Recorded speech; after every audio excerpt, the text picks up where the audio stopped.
الله من الشيطان اللعين الرجيم. بسم الله الرحمن الرحيم. الحمد لله رب العالمين، الصلاة والسلام على أشرف الأنبياء والمرسلين، خاتم النبيين، مدني المكي، طه ياسين، مزمل المدثر، رحمة للعالمين، شفيعنا إن شاء الله، محمد مصطفى أبي القاسم محمد.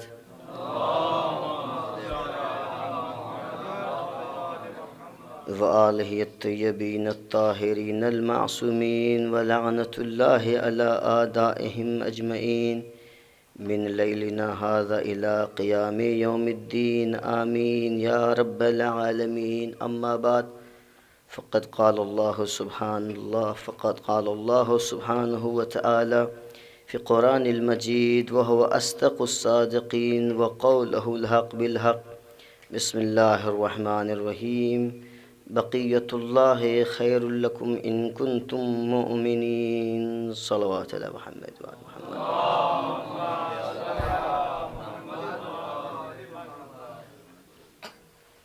عزیزان محترم، سماحت سید حسین کا حکم ہوا، امتثال امر میں حاضر ہو گیا ہوں، لیکن جتنی دیر رہوں گا انشاءاللہ مختصر اور اختصار کے ساتھ کچھ باتیں عرض کرنی ہیں۔ ایک بار بآواز بلند نعرہ صلوات ارشاد فرمائیے۔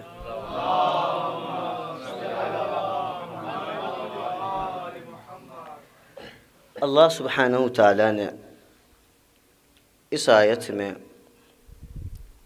مومنین کو بشارت دے رہا ہے اور ارشاد فرما رہا ہے صاحب ایمان کے لیے بقیت اللہ ہی سب سے بہترین ہے۔ اگر آیت پر بقیت اللہ کی ترکیب پر غور کریں تو اردو زبان کی اپنی مجبوریاں ہیں، بڑی کوشش کے باوجود بھی بقیت اللہ کا ترجمہ کما حقہ بیان نہ ہو سکا، کیونکہ اگر ہم بقیت اللہ کا ترجمہ یہ کرتے ہیں، مضاف مضاف الیہ ہے، بقیہ مضاف، اللہ مضاف الیہ، اس کا ترجمہ یہ ہوگا کہ اللہ کا بقیہ، توجہ فرما رہے ہیں۔ اگر یہ ترجمہ کرتے ہیں کیونکہ ترکیب یہی ہے، اور اگر اس آیت کی اور اس فقرے کی ترکیب پر غور کریں تو یہ ترکیب اضافی ہے، اور اضافت کی اقسام ہیں، کبھی اضافت لفظ کے ساتھ ہوتی ہے، کبھی اضافت معنوی طور پر ہوتی ہے۔ اب یہ اضافت جب معنوی طور پر ہوتی ہے تو کبھی اس اضافت میں لام پوشیدہ ہوتا ہے، کبھی فی پوشیدہ ہوتا ہے، کبھی من پوشیدہ ہوتا ہے، ہلم جرہ۔ لیکن توجہ فرمائیے، اگر اس بقیت اللہ کی ترکیب اردو میں کرتے ہیں، ترجمہ اردو میں کرتے ہیں، تو طبعاً یہ بقیت اللہ کا محکم ترجمہ نہیں ہے، مکمل ترجمہ نہیں ہے جو میں نے آپ کے سامنے کیا کہ اللہ کا بچا ہوا، اللہ کا بقیہ۔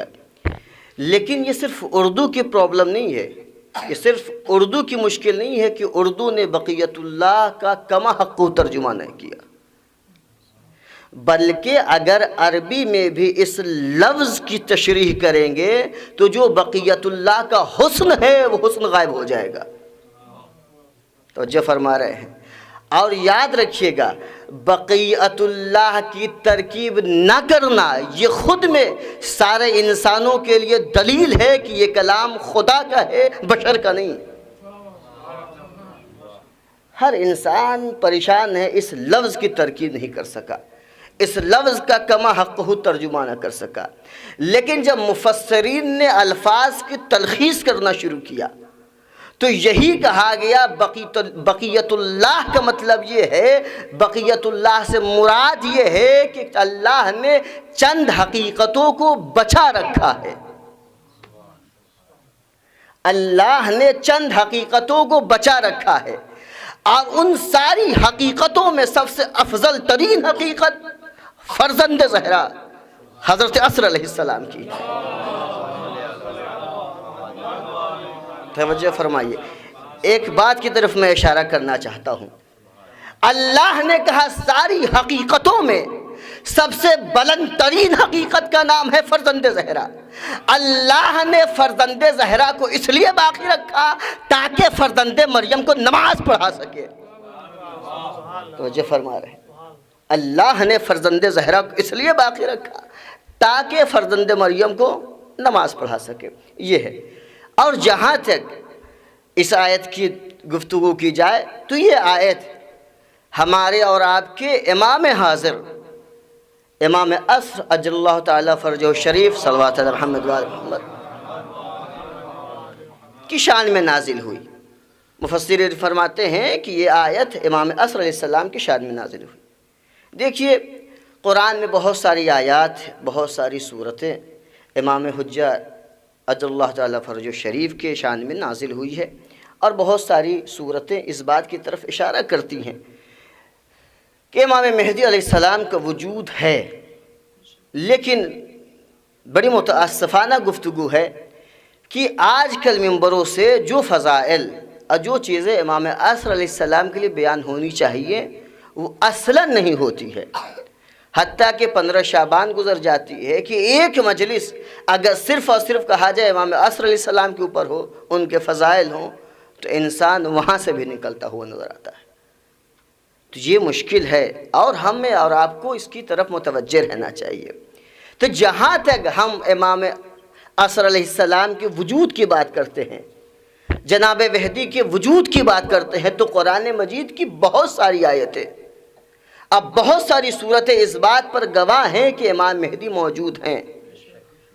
انہی چند صورتوں میں ایک صورت سورہ قدر ہے۔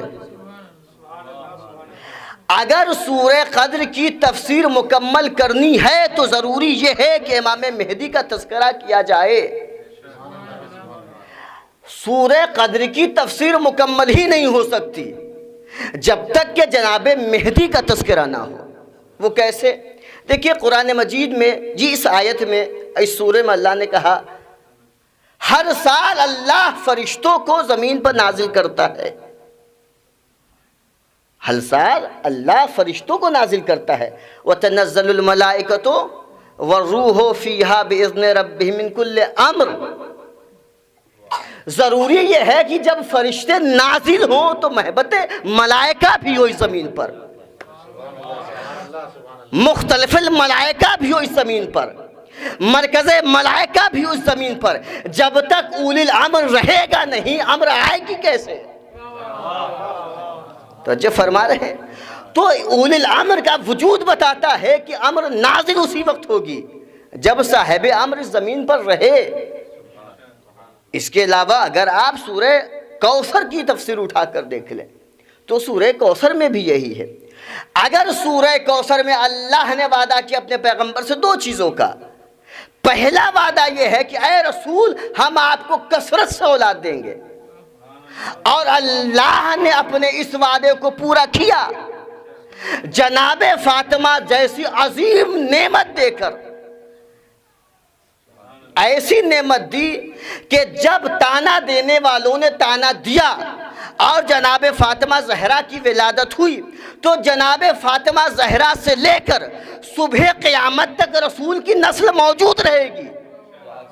یہ رسول کے سے پہلا وعدہ تھا اللہ کا، اور اللہ نے اس وعدے کو کیا۔ لیکن دوسرا وعدہ کیا ہے؟ دوسرا وعدہ کیا ہے؟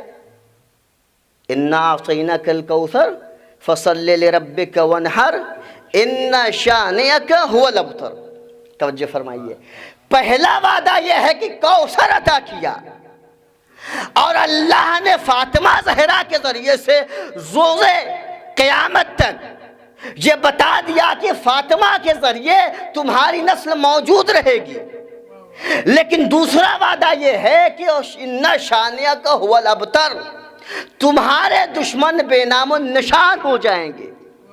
توجہ فرمائیے گا، تمہارے دشمن بے نام و نشان ہو جائیں گے۔ لیکن انصاف سے بتائیے گا، رسول اسلام کی حیات طیبہ سے لے کر آج تک ہمیں بہت سارے مل جائیں گے جو رسول سے دشمنی رکھتے ہیں، جو رسول کو دشمن مانتے ہیں۔ اور اگر ایسا نہ ہوتا تو ابھی ہمارے ہندوستان میں 2 روز قبل ایک ملعون نے جناب حضرت محمد مصطفیٰ صلی اللہ علیہ وآلہ وسلم کہ شان میں اس نے گستاخی کی۔ یہ گستاخی کیوں ہے؟ یہ گستاخی اس لیے ہے کہ رسول ایک ایسا دین لے کر آئے تھے جس دین نے سارے دین کو فاسق کر دیا، فسخ کر دیا، اور بتایا کہ کوئی دین اسلام کے سامنے بہتر نہیں ہے۔ جبکہ اس ملعون کو پتہ ہونا چاہیے رسول جو دین لے کر آئے تھے اس دین کی تبلیغ 40 سال کے بعد کی۔ سب سے پہلے اقدار انسانی کو بلند کیا، اس معاشرے میں جہاں پر بیٹیاں کو زندہ تر گور کر دیا جاتا تھا، اس معاشرے میں رسول نے بیٹی کو عزت بنایا اور اپنے لیے رحمت قرار دیا۔ اس رسول کا مقابلہ کو کیا کرے گا؟ لیکن کیا ہے؟ لیکن یہ ہوا کہ دشمنی رسول جاری رہی اور لوگ رسول سے دشمنی کرتے رہے۔ تو توجہ فرمائیے، ایک طرف اللہ کا وعدہ ہے کہ اے رسول کثرت سے اولاد دیں گے، کوثر عطا کریں گے، وہ دیا، مگر دوسری طرف کہہ رہا ہے کہ تمہارے دشمن کا نام و نشان مٹا دیں گے۔ دشمن کی موجودگی بتاتی ہے کہ کوئی رہے جو ان کا نام و نشان مٹائے۔ توجہ فرما رہے ہیں، وجود مہدی اس بات کی طرف دعوت دیتی ہے کہ دشمن موجود ہیں، یعنی کہ کوئی نہ کوئی ناصر نصور ضرور ہے جو رسول کے دشمنوں کا نام و نشان مٹائے گا۔ یہ ایک سلسلہ ہے، میں بہت تفصیل میں نہیں جانا چاہتا ہوں، بس زبدہ کلام تلخیص پیش کر رہا ہوں۔ اسی طریقے سے ایک سورہ اور ہے، اور یہ آخری سورہ، سورہ ملک۔ سورہ ملک کی جب آپ تفسیر اٹھا کر دیکھیں گے تو اللہ سبحانہ وتعالیٰ نے اپنی بے پناہ لامتناہی قدرت کا اعلان کرتے ہوئے ارشاد فرمایا، تبارک الذی بیدہ الملک وہو علی کل شیء قدیر۔ اللہ اکبر۔ اللہ نے اپنی قدرت، اپنی سطوت اور اپنی حکومت کا اعلان کیا کہ پاک و پاکیزہ ہے وہ ذات جس کے قبر قدرت میں پوری کائنات ہے۔ وہ خدا جو اپنی قدرت کا اس درجہ اعلان کرے، اس آب و تاب کے ساتھ اعلان کرے، اس شان و شوکت کے ساتھ اعلان کرے، مگر اسی سورہ کے آخر میں اللہ کا ارشاد فرما رہا ہے، ان اصبح ماؤکم غورا فمن یاتکم بماء معین۔ اللہ اکبر۔ اللہ فرماتا ہے کہ یہ تم لوگوں کو کیا ہو گیا ہے؟ تم لوگ غور و فکر کیوں نہیں کرتے ہو؟ جب سرچشمہ ہدایت خشک ہو چکا تھا، جب ہدایت کا چشمہ غائب تھا، تو کون ہے جو اس چشمہ ہدایت کو ظاہر کرے گا؟ یعنی سرچشمہ ہدایت وہاں پر ضرور ہے جس کو اللہ ظاہر کرنے کی بات کر رہا ہے۔ توجہ فرما رہے ہیں؟ تو یہ ساری صورتیں امام مہدی علیہ السلام کے وجود مبارک پر دلیل ہیں، اور ہمیں چاہیے کہ امام عصر علیہ السلام کے وجود پر غور کریں۔ اگر ہمارا امام مہدی علیہ السلام کے وجود پر غور کریں تو ہمیں قرآن کی ہر آیت اور قرآن کا ہر سورہ جناب مہدی کا قصیدہ پڑھتا ہوا نظر آئے گا۔ لیکن جناب مہدی علیہ السلام موجود تو ہیں، لیکن کہاں ہیں؟ پردے غیب میں ہیں۔ پردے غیب کا فلسفہ کیا بیان کرتے ہیں؟ جب آپ علل و اسباب پڑھیں گے تو کہتے ہیں پردے غیب کی ایک وجہ میں سے بہت ساری وجہ، ایک وجہ یہ ہے، ایک وجہ یہ ہے کہ اللہ نے جناب مہدی کو دشمنوں کی نظر سے محفوظ رکھا ہے۔ دشمنوں سے خطرہ تھا، لہذا پردے غیب میں ڈال دیا۔ توجہ فرمائیے گا، مطلب یہ ہوا کہ دشمنوں سے غیبت دی گئی ہے، اپنوں سے نہیں دور رکھا گیا ہے۔ توجہ فرمائیے گا۔ دشمنوں سے پردے غیب میں رکھا گیا ہے، اپنوں سے نہیں۔ اگر انسان اپنے معیار کو بلند کرے تو امام مہدی خود ملاقات کرنے کے لیے آ جاتے ہیں۔ اور ہمارے یہاں علماء کی پوری تاریخ بھری ہے کہ جناب مہدی زیارت کرتے ہیں، اور ہمارے علماء نے جناب مہدی کو اس سے ملاقات کی ہے۔ یہ دلیل ہے کہ جناب مہدی علیہ السلام پردہ غیب میں ضرور ہیں، مگر کس سے پردہ غیب میں ہیں؟ دشمنوں سے پردہ غیب میں۔ وہ کس لیے؟ وہ اس لیے کہ ان کو اپنی جان کا خطرہ تھا، خوفاً لقتلہ۔ اور جب آپ علل و اسباب پڑھیں گے امام مہدی علیہ السلام کی غیبت کبریٰ کے، تو اس میں یہی بیان کرتا ہے، خوفاً لقتلہ۔ تو کیا توجہ فرما رہے ہیں؟ یعنی کہ اگر پردہ غیب میں امام مہدی اجل اللہ تعالیٰ فرج و شریف ہیں، تو ہم سے نہیں پردہ غیب میں ہیں۔ کس سے پردہ غیب میں ہیں؟ دشمنوں سے۔ آپ توجہ فرمائیے، اب ہم سے کیسے نہیں پردہ غیب میں؟ دیکھیں جناب شیخ مفید علیہ الرحمہ ایک مجلس میں بیٹھے تھے، دشمنوں کا بھی مجمع تھا اور دوسرے بھی مکاتب کے لوگ موجود تھے۔ امامت کی گفتگو ہوئی۔ جب امامت کی گفتگو ہوئی تو ایک سنی عالم کھڑا ہوا، جناب شیخ مفید سے کہتا ہے، شیخنا آپ تو امامت کے قائل ہیں اور امام مہدی کے وجود کے بھی قائل ہیں کہ الحمدللہ امام مہدی علیہ السلام کی ولادت ہو چکی ہے اور وہ پردہ غیب میں ہے۔ تو کہنے لگے ہم نے پڑھا ہے کہ امام جعفر صادق علیہ السلام کی حدیث ہے کہ اگر، توجہ فرمائیے گا، اگر اہل بدر کے برابر شیعہ ہو جائیں گے تو امام مہدی ظہور کر جائیں گے، یعنی اگر 313 ہو جائیں گے تو امام مہدی ظہور کر جائیں گے۔ تو وہ سنی عالم جناب شیخ مفید کی طرف طنز دے کر کہہ رہا ہے کہ آپ بتائیے لاکھوں کروڑوں شیعہ موجود ہیں، کیا ابھی تک آپ کے پاس 313 نہیں آ چکے؟ جناب شیخ مفید نے اس کی طرف دیکھا، کہا کہ تجھ میں اور مجھ میں یہی فرق ہے، تو امام کے کلام کو نہیں سمجھ سکتا۔ امام نے یہاں پر تعداد کو نظر میں نہیں رکھا ہے بلکہ کیفیت کو نظر میں رکھا ہے۔ اس کا کیا مطلب ہوا؟ اس کا مطلب ہوا کہ 313 صرف نہیں چاہیے، ایمان کے اعتبار سے اہل بدر کے برابر ہو جائیں۔ تو ہمارے لیے دعوت فکر ہے کہ اگر لاکھوں کروڑوں کی تعداد میں رہنے کے باوجود بھی اگر ہمارے پاس 313 نہ رہیں تو کس بات کے ہم ہیں؟ لہٰذا امام مہدی علیہ السلام سے جو رابطہ رکھنا چاہیے وہ ہر انسان کو غور کرنا چاہیے۔ اور جناب امام مہدی کا تعارف ہوا ہے، ہماری بھی کتابوں میں ہوا ہے، اہل سنت کی کتابیں میں ہوا ہے، حتیٰ کہ جو ادیان سماویہ ہیں یا دوسرے ادیان ہیں اس میں بھی اس بات کی طرف توجہ دلائی گئی ہے کہ آخری زمانے میں ایک مصلح اعظم کا ظہور ہوگا۔ بعض کے نزدیک پیدا ہو چکے ہیں، بعض کے نزدیک پیدا اسی زمانے میں ہوں گے، لیکن سب کا عقیدہ اس بات کا ہے کہ ایک مصلح اعظم آئے گا جو دنیا کو ظلم و جور سے خالی کر کے عدل و انصاف کے منزل پہ لے جائے گا۔ لیکن تعارف ہوا ہے، آپ توجہ فرمائیے، تعارف ہوا ہے تو ہم امام مہدی کو کیسے پہچانیں؟ ایک بار صلی اللہ محمد وآل محمد۔ تعارف ہے، دیکھیے کسی بھی شخص کا تعارف کروانے کا دو طریقہ ہے۔ پہلا طریقہ یہ ہے کہ کسی کا جب ہم تعارف کرواتے ہیں تو تعارف کروانے کے دو طریقے ہیں۔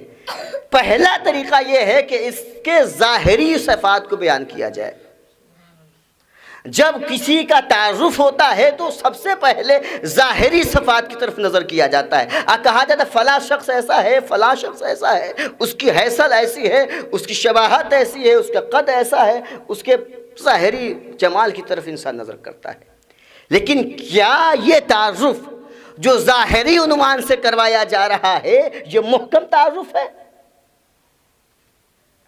ظاہری تعارف مؤثر ضرور ہو سکتی ہے لیکن محکم تعارف نہیں ہے۔ توجہ فرمائیے گا، میں ایک بات کی طرف متوجہ کر رہا ہوں۔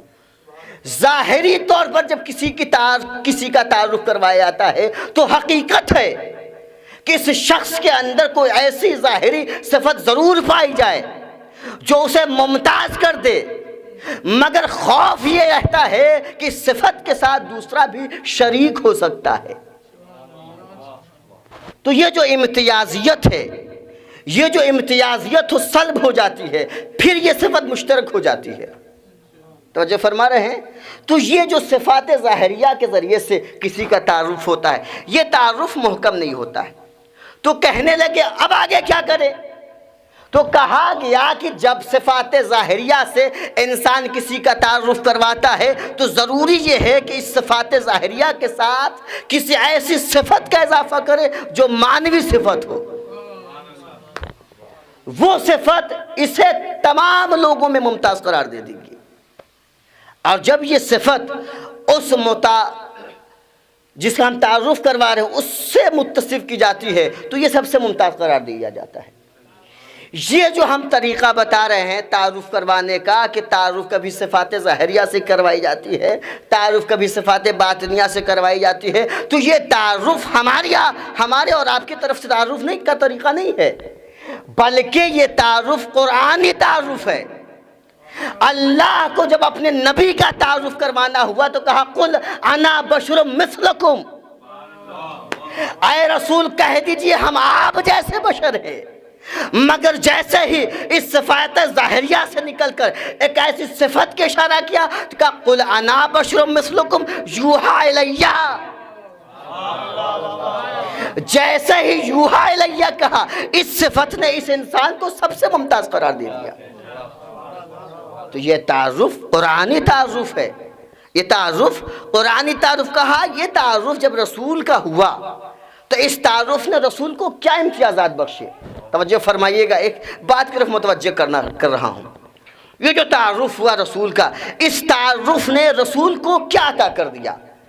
کہنے لگے جب یہ تعارف ہوا اور بتایا گیا کہ رسول کی خاصیت یہ ہے کہ ہمارے جیسے ضرور ہیں، مگر ان کی خاصیت یہ ہے کہ وہ نبی ہیں اور ان کے اوپر وحی نازل ہوتی ہے، یعنی اللہ کی طرف سے جو ہوتا ہے وہ اللہ کی طرف سے خاص صفت لے کر آتا ہے، جو اپنے اس بات کے لیے یہ ظاہر کرتا ہے تاکہ دنیا کو کنفرم کرا سکے، متأکد کرا سکے کہ میں خدا کی طرف سے ہوں، اور اسی سند کا نام معجزہ ہے۔ توجہ فرما رہے ہیں؟ اب حوضے میں پڑھ رہا ہوں، اس سے اب موضوع جگہ مجھے کہیں نہیں ملنے والی ہے۔ اگر کسی کا ہم تعارف کروا رہے ہیں تو یہ جو انسان، یہ جو نبی جو صفت لے کر آیا، یہ صفت اپنے آپ کو الہی ثابت کرنے کے لیے اس نے ظاہر کیا، تو اسی صفت یا اسی سند کو جب ظاہر کیا، اسی سند کو کہتے ہیں معجزہ۔ اب یہ معجزہ کی اقسام آئی ہے۔ اب معجزہ کے دو قسم ہیں، ایک معجزہ قولی ہے، ایک معجزہ فعلی ہے۔ معجزہ فعلی کسے کہتے ہیں؟ کہنے لگے معجزہ فعلی اسے کہتے ہیں کہ نبی نے کیا اور وہ چیز ہو گیا۔ نظام کائنات میں رسول کا یا اللہ والے کا دخل رہے، یہ اشارہ کرے تو چاند دو ٹکڑے ہو جائے، یہ اشارہ کرے تو سورج پلٹ آئے، یہ سنگریزوں کو اٹھا لے تو سنگریز رسالت کی گواہی دینے لگے، تو یہ معجزہ فعلی ہے جو رسول کو سب سے زیادہ ممتاز بنا دیا۔ اور ایک اس نے رسول کو ایک عنوان دیا کہ اللہ الہی بندہ ہے۔ دوسری صفت کیا ہے؟ دوسرا معجزہ قولی ہے، وہ قرآن مجید ہے، جس کا جواب کو نہیں لا سکا، جیسے کہ قرآن مجید کی بقیت اللہ کی ترکیب کرنے پر پوری انسانیت قاصر ہے۔ یہ گواہ ہے کہ یہ قرآن الہی قرآن ہے، یہ قرآن اللہ کی طرف سے قرآن ہے۔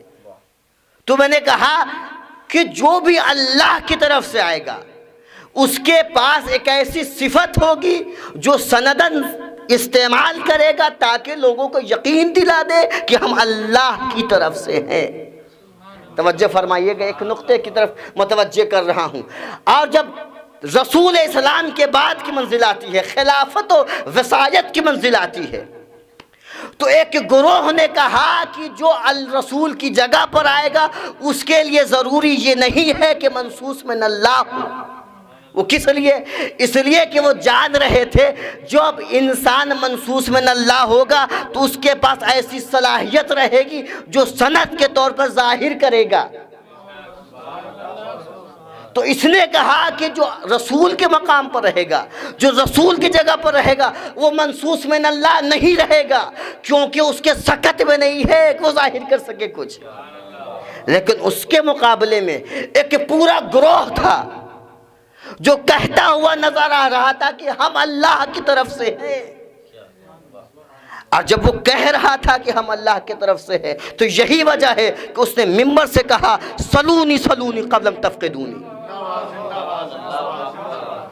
لیکن جو منصوص من اللہ نہیں تھا وہ ممبر سے کہتا ہوا نظر آیا، معاف کر دینا، ہم اپنی بیٹی سے پوچھ کر آتے ہیں۔ توجہ فرمائیں، یہاں سے فرق ہوتا ہے۔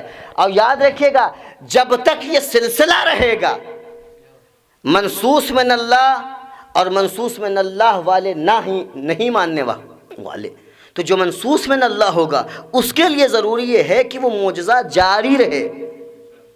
اب میں تاریخی عنوان سے ایک چیز کی طرف متوجہ کر رہا ہوں کہ رد الشمس کا واقعہ 2 مرتبہ ہونا اس بات کی دلیل ہے کہ پہلی مرتبہ رد شمس ہونا یہ رسالت پر دلیل ہے، دوسری مرتبہ سورج کا پلٹنا امامت پر دلیل ہے۔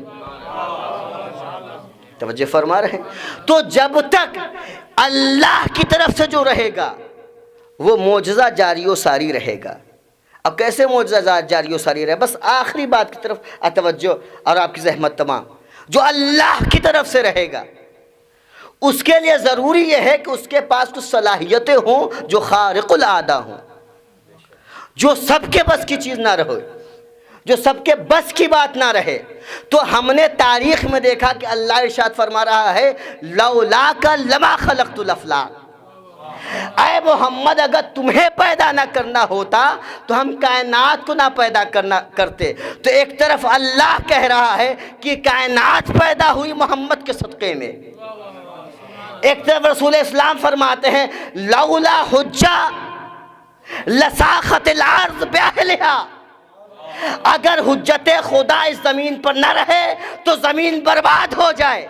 اب کہنے دیجئے پہلے محمد کے صدقے میں اللہ نے پوری کائنات کو پیدا کیا، آخری محمد کے صدقے میں اللہ نے پوری کائنات کو باقی رکھا ہے۔ صلوات علی محمد وآل محمد۔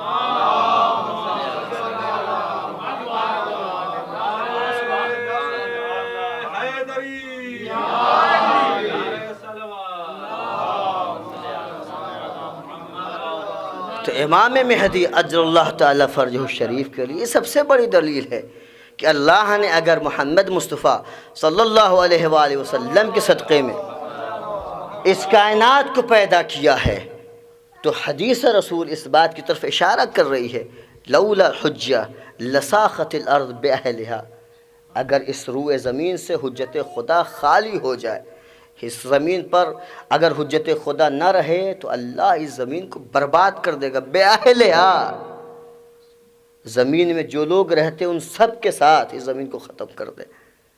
توجہ فرما رہے ہیں؟ تو کائنات کی بقا اس بات کی طرف اشارہ کر رہی ہے کہ کوئی نہ کوئی حجت خدا ہے جو وجود کائنات کا سبب بنی ہوئی ہے۔ اگر وہ نہ ہوتے تو زمین و آسمان تباہ ہو جاتے۔ میں تفصیل نہیں پڑھنا چاہتا ہوں، جیسے قرآن مجید کی ایک آیت ہے لَوِ اتَّبَعَ الْحَقَّ أَهْوَاءَهُمْ لَفَسَدَتِ السَّمَاوَاتُ وَالْأَرْضُ، یہ پوری آیت ہے جہاں پر گواہی دی گئی ہے کہ اللہ نے کہا کہ کائنات کو ہم نے محمد کے صدقے میں پیدا کیا، مگر اگر اپنے دور کا حق اگر باطل کی پیروی کر لے تو زمین و آسمان برباد ہو جائے۔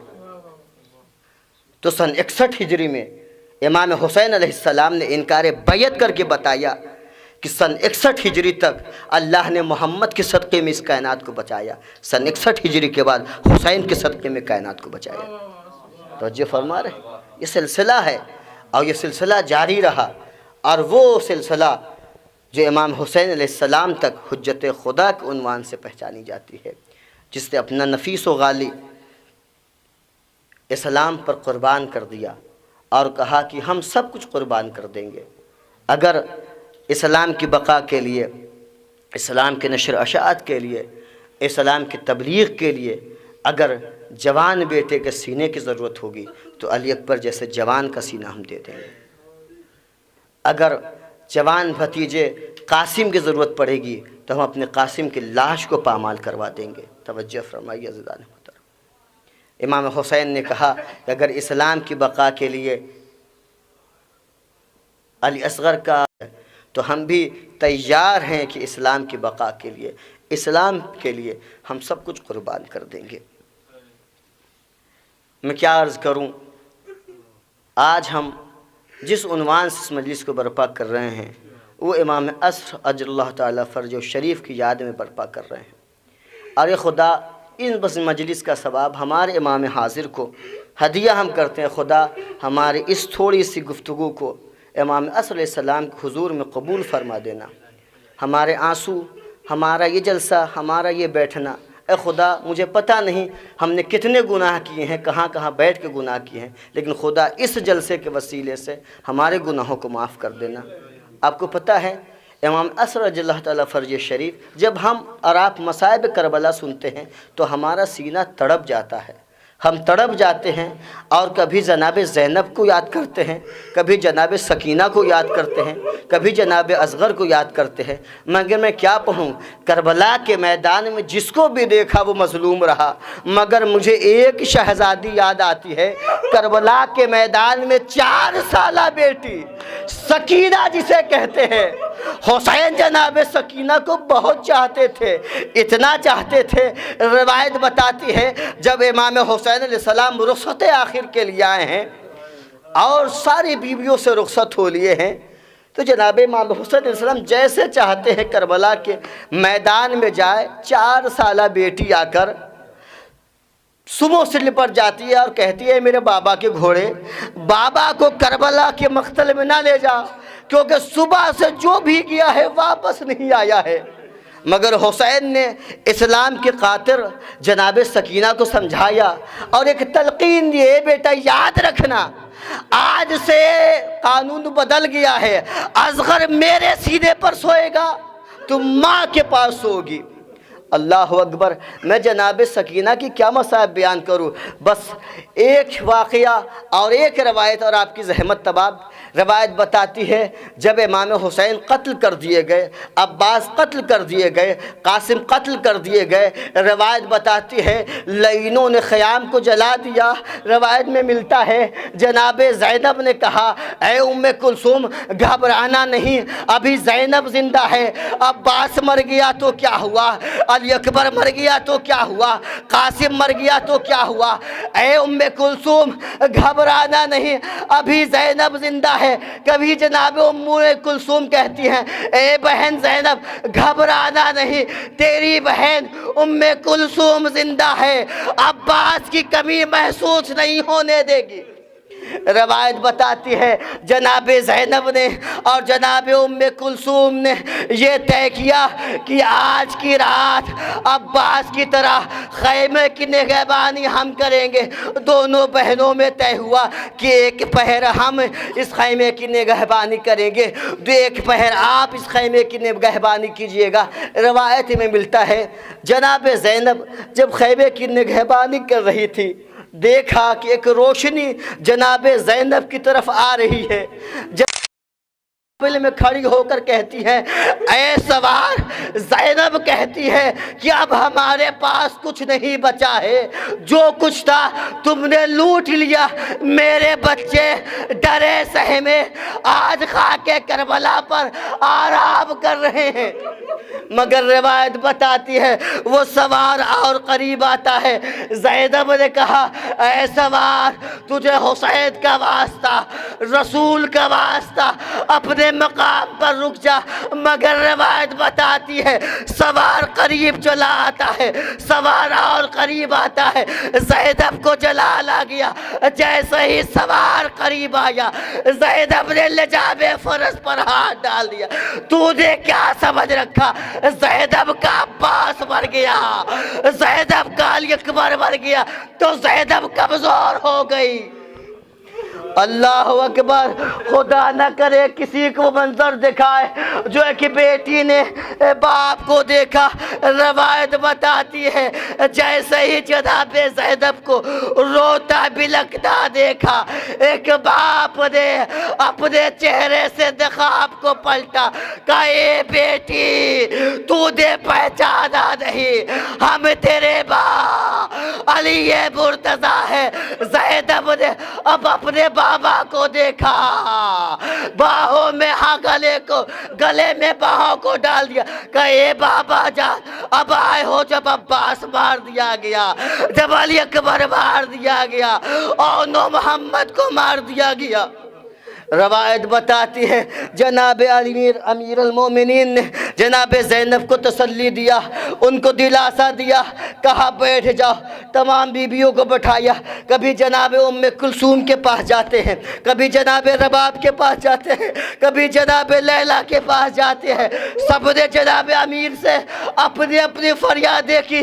کبھی لیلا نے کہا اکبر کے سینے میں برچھی لگی، کبھی رباب نے کہا میرے 6 مہینے کے بچے کو مار دیا، کبھی ام فرما نے کہا میرے بچے کے لاش کو پامال کر دیا.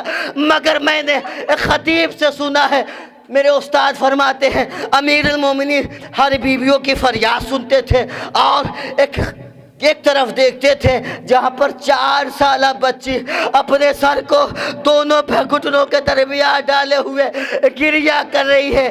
زینب کی فریادیں سنا، جناب ام کلثوم کی فریادیں سنی، لیلا کی فریادیں سنی.